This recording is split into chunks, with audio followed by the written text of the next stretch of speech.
เอาหาอาหารยังก่อนนี่ซื้อมามังกรทองโยมากินอาหารล่ะอาหารมังกรทองส่วนอาหารมังกรทองอยู่เขตยังก่อนดงคำสร้างจะมีตูบน้อยๆน้อยๆแต่ละตูบให้คนนั่งชิวๆเอาโอ้ยมาเมื่อไรกับฝนตกแถวนี้เนาะมื่อนี้ฝนตกโอ้ยเจ้านายสิไปเลาะวิวให้เบิ่งเด้อดีเด้อฮะกำลังนั่งสั่งอาหารอยู่นี่บ่ทันได้มาเถอะเลาะเบิ่งเท่าไหร่ก็มีรถมาจอดหลายหลายรถเต็มอยู่นี่นะคนก็มานิยมกินเด้อหานี่เด้อ3 มื้อ2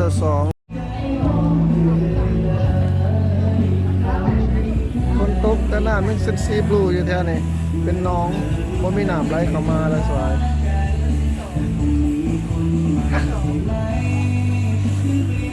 เอาเบิ่งเนาะข้างนี้จะเป็นน้องไม้ไผ่ทิวทัศน์สมถะทางนี้จะเป็นน้องกินตูบเป็นตูบเนาะเลาะเบิ่งนี่แหละทางข้างนี่ก็จะมีเป็นหวานเป็นน้องทางนี้ก็ได้จะเป็นเนี่ยนี่ถิ่มกันอยู่แถวนั้นแหละซัมเมอร์บ่ายบ่ต้นมะพร้าวก็มีคนก็มากินข้าวกันหลายแถวนี้นะน้ำก็คิ้วเอาอยู่สวนอาหารมังกรทองเนาะอันนี้เนาะเพิ่นว่าขี่มาอยู่ลงคำสั่งขี่ออกมาแต่เวียงไก่เลย30 ปลายกว่านาทีมื้อนี้ฝนตกคนบ่ค่อยมาหลายปานใดถ้าฝนบ่ตกก็คือสิคนมาหลายแท้เพิ่นจะเป็นเฮ็ดไม้เพิ่นจะมีของกันยุงให้พร้อมเพิ่นขยายออกไปทางนั้นอีกเนาะพี่น้องเนาะอันนี้จะเป็นห้องรับแขกที่ว่ากันยุงให้พร้อมบ่ให้เบิ่งว่านเขาใครอยากเขากินทางไหนก็กินตากไซส์ตามสบาย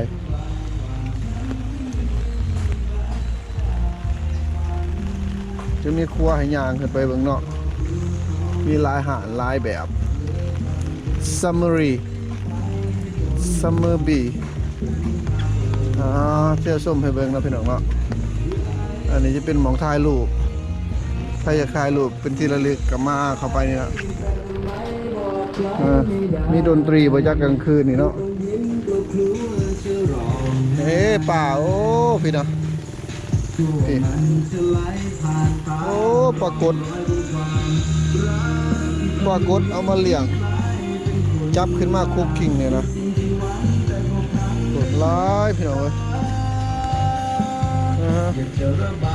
ปลาทองเลี้ยงปลาเป็นตูบให้เนาะเราพลังขยายไปมีลายตูบพุ่นนะแค่พุ่นนะน้องใหม่โอ้ใครมีทุนมีแนวคิดหาเงินอยู่ประเทศนี้ก็ง่ายแต่ว่าคนบ่มีพวกคิดบ่มีพักมีพวกหมู่จักก็หาเงินยากไล่แล้วก็ประมาณอยู่100 กว่าตูบแหละสังเกตแล้วเนี่ย100 กว่าตูบแถวนี้ก็มีเล็กน้อยแต่ว่าตัวเด่นๆจะอยู่แถวนี้พี่ข้างในเนาะมื้อนี้ก็ฝนตกเสียงเอเชียนไฮเวย์12เนาะยินดีต้อนรับสู่สปป.ลาวถนน450 ปีเนาะต่อไปบนที่ถนน450 ปีตัวนี้มันเป็นเอเชียนราวถนน12ต่อมาจากว่ามิตรภาพไทยลาวเนาะแต่เพิ่นจะเฮ็ด3 เลนมาอยู่แต่ว่าเวลาปูคอนกรีตนี่เพิ่นจะบ่ขีดเส้นอาศัยว่าเส้นช่วงต่อของคอนกรีตนี่เป็นเส้นให้นะอยู่ประเทศเฮาประเทศลาวนี่นะปกติก็ต้องขีดเส้นแต่เขาเพิ่นบ่ขีดเส้นเพิ่นคันปูคอนกรีตคันปูย่างเพิ่นจึงกรีดเป็นปูเนาะได้สังเกตเห็นว่าหั่นดิบนทางนะเอาใส่เส้นซีเมนต์ต่อเป็นสายเครื่องกลางว่าซั่น ทางเพิ่นจะเฮ็ดต่างหมู่มันจะเฮ็ดรูปลงทันทีเขาสิเฮ็ดสูงขึ้นให้น้ำบ่ให้มันโหงเนาะเพิ่นเฮ็ดรูปลงเวลาน้ำฝนตกหลายๆไปเจอฝุ่นเมื่อกี้ฝุ่นทมลงมาแถวนี้มันจะเฮ็ดไต่ดินไต่นั่นปกติเขาต้องเฮ็ดสูงขึ้นความหมายเนาะคือบ่งทางกลางอ่ะเฮ็ดมันสูงแนวนั้นตัวนี้มันจังบ่ท่วมนี่อะไรก็ว่าไปทางก็โอเคคอนกรีตเนี่ยแปลว่าทนทานเนี่ยอยู่ได้โดนเมื่อนี้พากันมาวัดเสียงควรเนาะเข้าไปนี่นะทางเข้าของวัดเสียงควรเด้อเด้อจะมีหูพระมีนักท่องเที่ยวมาอยู่เข้าไปนี่นะนักท่องเที่ยวเป็นยามใบเข้าไปแล้วมีคนเข้ามาเข้ามาในนี้มีวัดเสียงควรเห็ดใหม่มาได้มาหลายปีแล้วพี่น้องเลยก็เลยพากันมาสมตรงนี้เนาะถ่ายรูปทางเขาได้เลยนะคือปีเงิน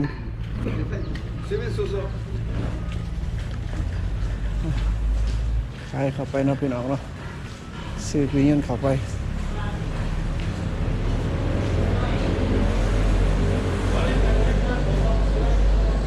วัดเสียงโอ้สวยสดงดงามเก่าแก่ลายลอยสดตวัดเลยทีนี้เข้ามาบัดนี้จะมีปูทางย่างให้คักแน่เด้อพี่น้องเด้อโอ้ตอนตะกี้เข้ามาบ่มีเลยย่างนี่ขี้ต้มได้แถวนี่นะโอ้งามหลายงามหลายงามหลายตอนตะกี้เข้ามาเขาบ่ได้ปลูกอันนี้ย่างขี้ต้มทิ่มThat's the go to heaven gate to heaven วิเวียนที่ห้องน้ำก็มีหานอาหารสวนพระการ์เด้นเนาะพี่น้องเนาะขึ้นมาทางนี้เนาะพี่น้องเนาะเที่ยวสุ่มกันเด้อนี่เด้อ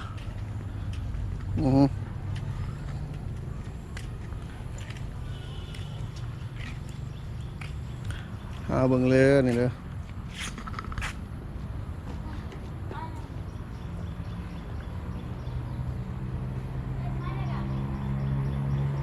มีพระใหญ่พระหน่อยเด้อนี่เด้อ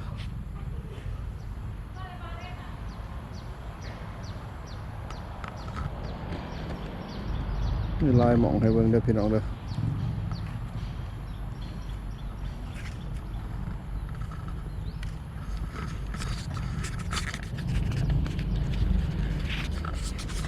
โอ้เพิ่นเก่าแก่เด้อพี่น้องเด้อวัดเสียงทองวัดเสียงควรเนาะอันนี้นะหามถิ่มขี้เหงื่อเฮ็ดสวยสดงดงามบาดนี้มีพระใหญ่ทั้งนี้เนาะจะเป็น small พระพี่น้องเอ้ยอ๋อ the Buddha statue 100 years ago and a lot of really old park and temple here okay you see a lot of tourists coming in this park really cool and they really improve a lot in this area and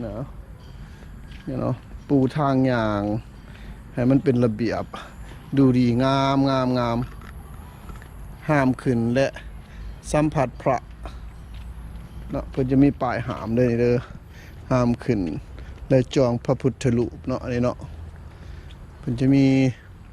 หม่องลายโอ้สวนหลายเด้อพี่น้องเด้อ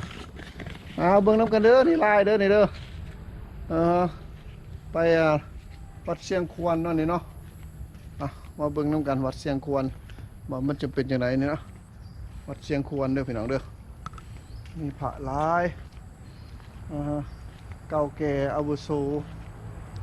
โอเคจัดจูเนาะอันนี้เนาะเบิ่งกันนำกันนี่เป็นพระหลายองค์หลายมือกอพี่น้องเลยเบิ่งเอาขากเด้อนี่เด้อพระใหญ่โกลเด้น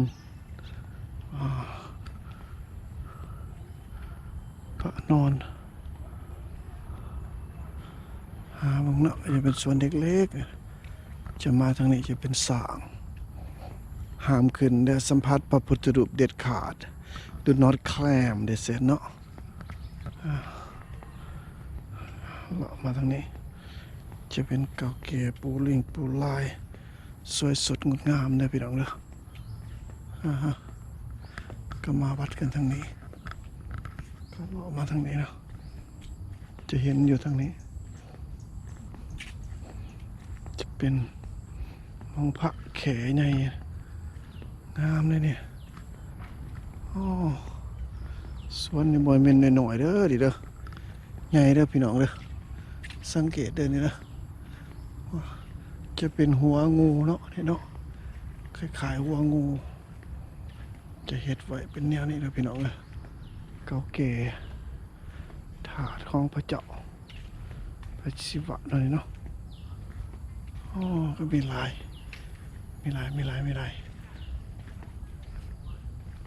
ลงไปพุ่นเนาะจะไม่ทางยางไปว่าเดี๋ยวไปทางไหนเลยเนาะกองประชุมใหญ่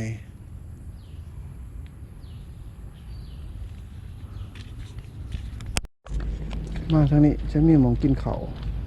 หมองอาบน้ำเนาะเลาะไปแถวนี้นะเขาลงมาแถวนี้เนาะอ๋อหมองท่องเที่ยวงามจะเป็นสวนหาดอาหารสวนเสียงขวดนะเป็นเนาะมาแถวนี้โอ้ยสิอย่างทางนี้จะเป็นน้ำคลองเนาะเป็นมองน้ำคลองเป็นสวนประเทศใหม่บ่ได้นี่นะมองเล่นมองยาง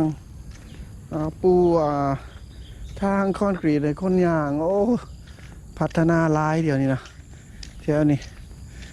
เสียดายแต่ทางนี้เนาะมันเป็นขี้ต้มเดียวนี่เนาะเพิ่นจะบ่ได้ตัดหญ้าถ้าว่าปลูกหญ้าดีๆตัดดีๆยามแล้งหญ้าเขียวนี่ก็คือสิงามแต่ว่าเดี๋ยวนี้มันฝนตกเนาะเสียงควรรีสอร์ทเนาะอาหาร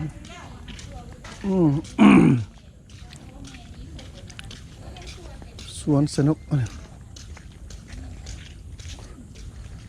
พัฒนากันมาเลยเนาะงามพี่น้องเอ้ยลุละหน่อยเนาะปูทางเป็นยางอีกอันนี้จะเป็นเขื่อนน้ำคลองเสียงกวางอันนี้เป็นเขื่อเนาะเขื่อสวงเนาะอันนี้เนาะของเมืองอันนี้โอ้มันยาวจากลักนี่นะยาวซะในเขื่อสวงนี่โอ้พี่น้องเอ้ย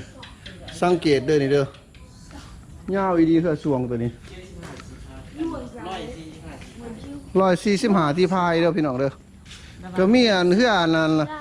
ลูกน้องแต่แชมป์อีกนี่นะทางหลังนี่นะคอยนอนพรพระพุทธเทพเนาะโอ้เด้ตัวนี้คือมังกรเขียวน้ำมันท่วมเบิดวานนี่นะมันกำลังลงบางนั้นวะเมื่อวานเนี่ยมันท่วมเบิดเที่ยวเนี่ยวะbe careful sky เลยขึ้นฮอดถนนพุ่นน่ะนั่นคืออันวะ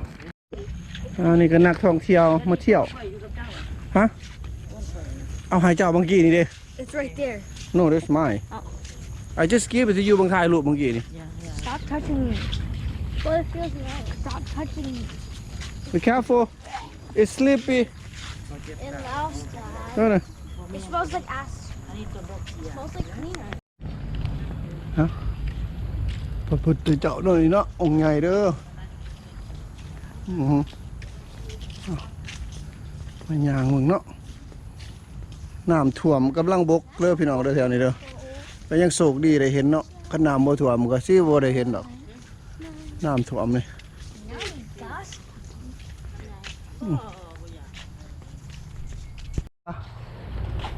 พระพุทธใหญ่มาเสียงเบิ่งลองเบิ่งบัดเสียงควรเนาะขอเสียงซี่เบิ่งเด้อCan we hit the ของ ตีได้บ่ I think we can. โอเค try it You said. ตีได้บ่นี่ ตีเลยไหมตีก็ต้องตีใช่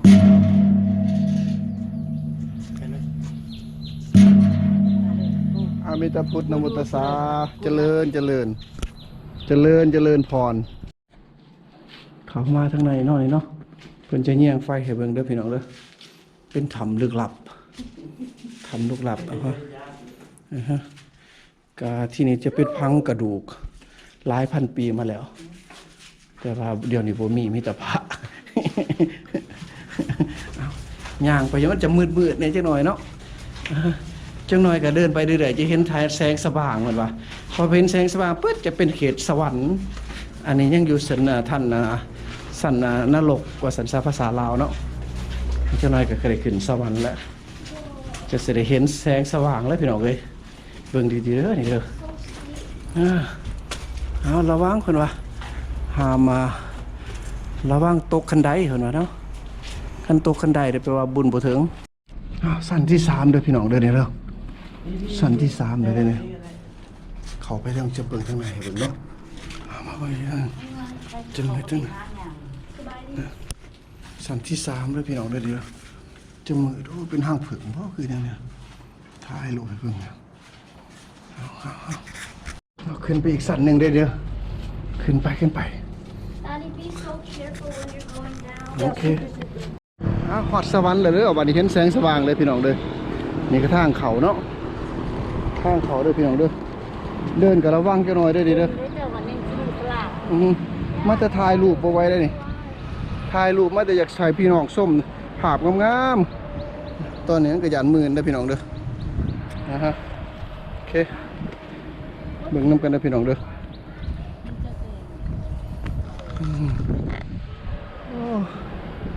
วัดซีควรเด้อพี่น้องเด้อเดี๋ยวก็มีเท่านี้ละขึ้นมานี่เนาะเล่นกันไปทางนี้ละพี่น้องเลยบนจอมหยอดเห็นบ่หยอดด้วยเทิงพุ่นเด้อสูงๆเลยพี่น้องเด้อเห็นบ่ขึ้นไปเทิงพุ่นเด้อลงมาเบิ่งเนี่ยนั่งกันอยู่นี่ขึ้นมาถึงเลยพี่น้องเลยจังได๋ก็ได้เบิ่งกันนะเดี๋ยวเบิ่งไปมันเป็นจังไดเนาะทิวทัศน์เราเบิ่งคักๆนี่เด้อนี่บ่นี่ใหญ่เชียงควรจะเป็นน้ำคลองไปลุมเพิ่นน้ำคลองแล้วก็พันจะบ่มีหยังหรอกก็จะเป็นน้ำคลองแล้วก็เป็นน้ำท่วมอันนี้จะมีคนประมูลขายของกินของอยากแต่ว่าเงินที่ใดเนี่ยก็บ่ฮู้เพิ่นว่าสร้างให้คนทางยางคอนกรีตบ่ได้ว่าเก็บไปซอยคนทุกข์คนยากบ่อันนี้ก็บ่ฮู้ก็บ่มีไผฮู้แน่นอน This is another way to go down พี่น้องนั่นทางออกมานะออกมาขึ้นไปพุ่นเด้ขึ้นไปเด้อสูงพุ่นน่ะจักเพิ่นก่อขึ้นได้แนวไหนเนาะคนแต่ข้าวโบราณกันนะพุ่นน่ะแข็งหลายข้าวโบราณน่ะมันบ่ฮู้ว่าเพิ่นเฮ็ดได้แนวใดเด้อพี่น้องเด้อคนตะกี้เพิ่นบ่มีเครนยกบ่มีรถยกแต่บ่ฮู้เพิ่นขึ้นไปได้แนวใดขึ้นไปสูงพุ่นน่ะโอ้พี่ลึกเลยยอมได้ค่อยนะ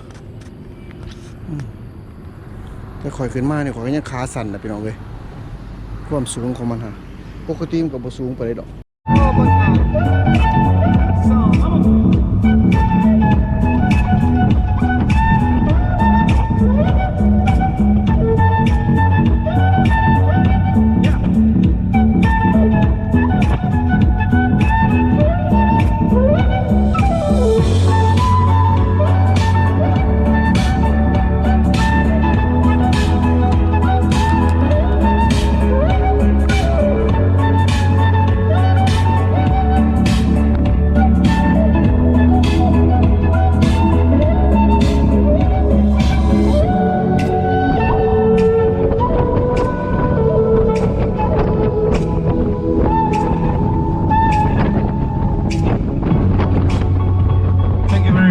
First for your attention. There's a pleasure. I have a like a matchup. Welcome to, okay, we're going to the sunset. Happy vacations. Thank you very much, your friends. Thank you very much, Jennifer. And thanks on your lips. I'm going to do the first. Have a good night. Welcome. Thank you very much. Come on, son. Vámonos!